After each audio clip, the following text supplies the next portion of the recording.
As one parent once said, if every child matters, then every parent matters. You could have a go at scoring the errors with the MSV. Do you remember the MSV?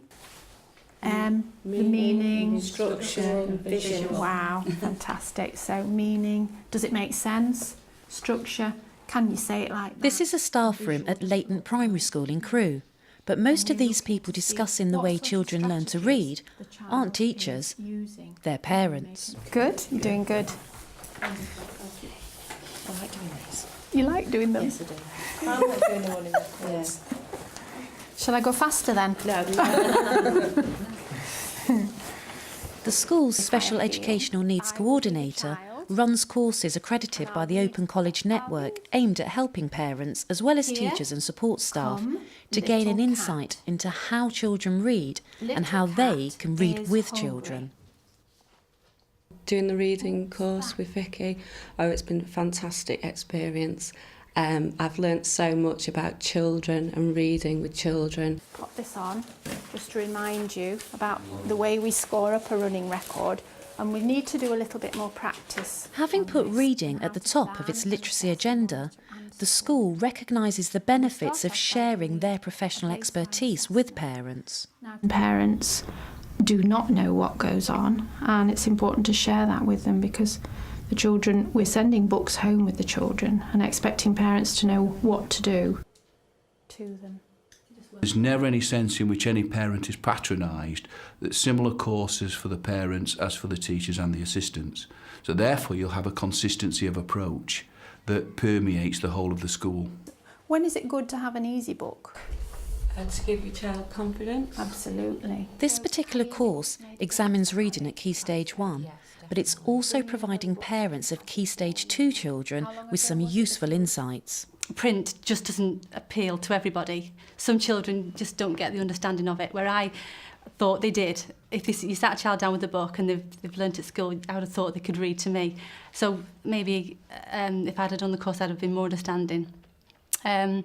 But it's also helped with Katie. I mean, I know she's in Key Stage 2, but again, listening to her, I'm a little understanding that maybe she does make a mistake. I don't sort of be to shout at her, or more understanding. Some children are natural readers, obviously some aren't, and there's children that need a lot more input into them.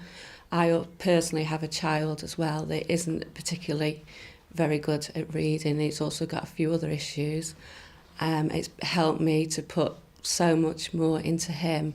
So the sorts of things that you learned on the Level 2 course about concepts about print. Thanks to courses like this, parents are finding that they can support learning at home with greater confidence. You've learnt so much that you have to stay calm with the children, you have to praise the child, you don't criticise the child.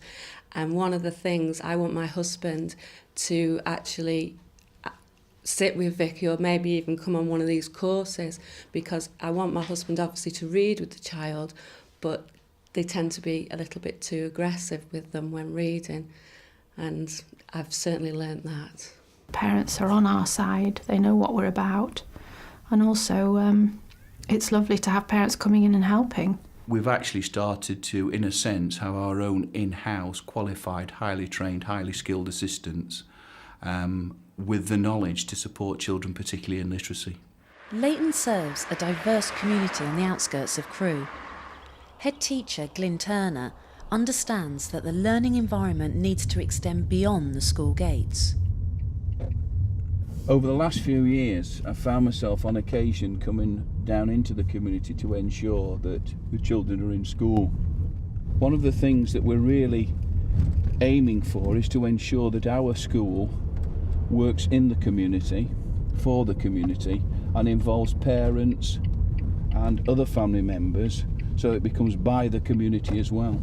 It's nice to come into school and give a bit back of what you've had out of the school as well. I think it's nice to carry that support through. I think it's good for your children to see you supporting the school. Year 3 pupils are enjoying watching a story being brought to life thanks to a story sack, including props which have been made by parents, like this mum, Jenny. I wonder which fruit she'll like best. Will she like the soft yellow banana? Or the sweet smelling guava? Family learning is integral to the work of the school. Now, that may mean parents accessing learning either in terms of helping the child with reading. In other cases, it could be some parents have particular sewing skills to make story sacks. When you've seen the storybooks, the story sacks and how they work, it makes your imagination go a bit more to town, and it gets you asking your children more questions about the book and what's happening and, you know, their feelings towards it, rather than it just being words on a page, you know. Or the tangy purple passion fruit. It's one thing just reading and another thing to actually really understand the concept of a story or whatever it is. It comes alive more. You can get involved more in a story when you're reading it with your child, and you can, you know, try and imagine what's happening, and the words sort of aren't just words on a page anymore. Will she like the spiky-leaved pineapple? The goat comes and butts the tree, doesn't he? Some parents can feel excluded from their children's schooling. Through both formal and informal approaches, Leighton is trying to reach out and show all parents that they can help. I'm not like, because of my language, I feel lost my idea and everything. But once I'm there and then see the teacher and the tutor and also my friend, that's fine. I can do, you know, like as long as the tutor will give me some assignment, that's fine for me. With a little help with my husband. He does the scenery, the tree, and the board. And how to work. Story sacks allow Vicky to help parents understand some core objectives for literacy. It's very, very useful for recalling events, sequencing them, improving memory, all these skills which start off with knowledge, and memory is a big part of that. As a group, we had to decide what was important, which characters were important, and also what we wanted the kids to get from the story sack. They are quite capable to read, just, you know, read lines. But obviously, it's not all really sinking in. And from that point of view, you, as a parent, you wonder, you know, whether I shouldn't ask a question just to check and did you understand? We're so happy with this project, and it's been so successful. Obviously, it's useful for nursery and Key Stage 1, but we've decided to develop it through into Key Stage 2, where we still have this love of books, but we're looking at perhaps a shorter novel and developing activities and ideas from that novel. It was fun because I got to bash the tree and all the cone and mango falls down, and it's different to normal stories because we don't get to do that and it's not that much fun. We just have to sit on the carpet and listen. Yeah, I read it myself, so I might buy it at the weekend or something and read it. Following Vicky's courses, several parents like Mrs. Story have chosen to take on further training to become teaching assistants. But there's no one else, said Steve. You just read that beautifully to me. You're really enjoying it at the moment, aren't you?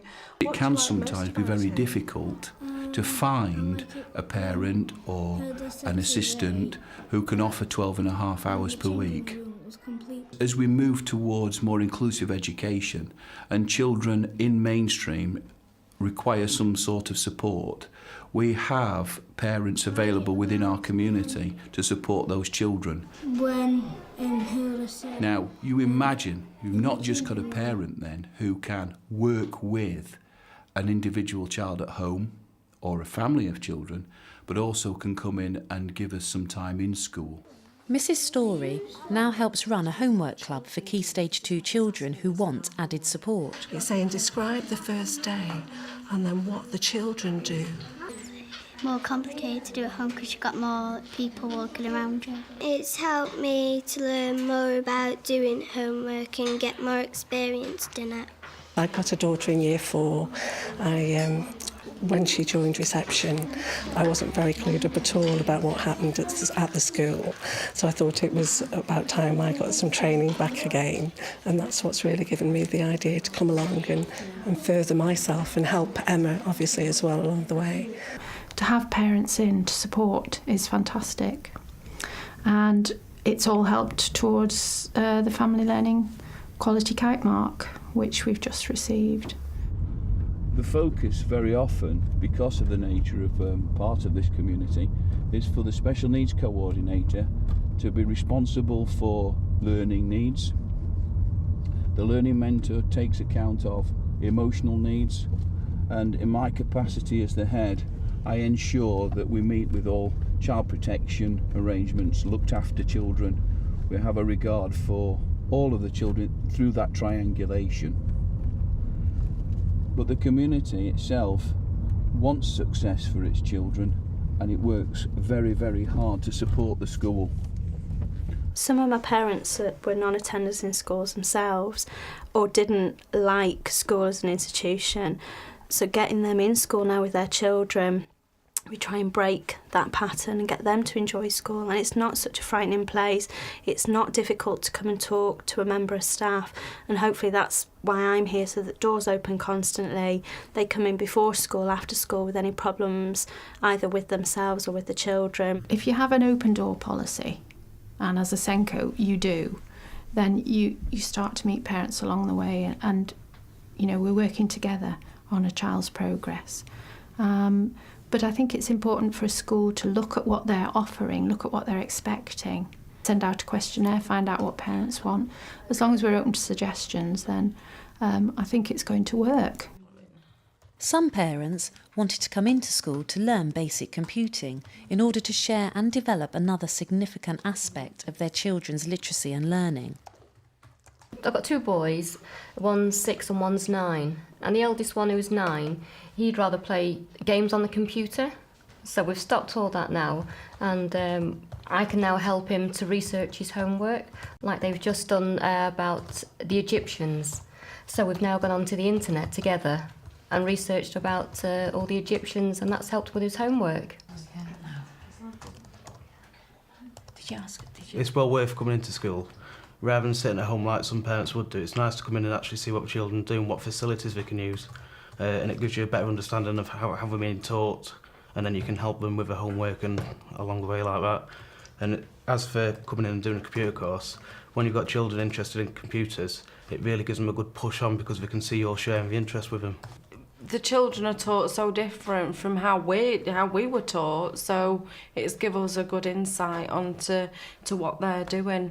And as far as the children's concerned, it's given me more confidence to teach them how to use a computer, so not to be scared of it as well. The school is tapping into the vital contribution which parents can make to literacy. There's a consistency of message reaching not just staff, but parents too. Family learning has been central to what we've wanted to achieve, and Cheshire has a very strong lifelong learning tradition and a particularly effective kite mark that I would definitely recommend other schools embracing, because it's a very useful audit and guide to encouraging and enhancing family learning in your school.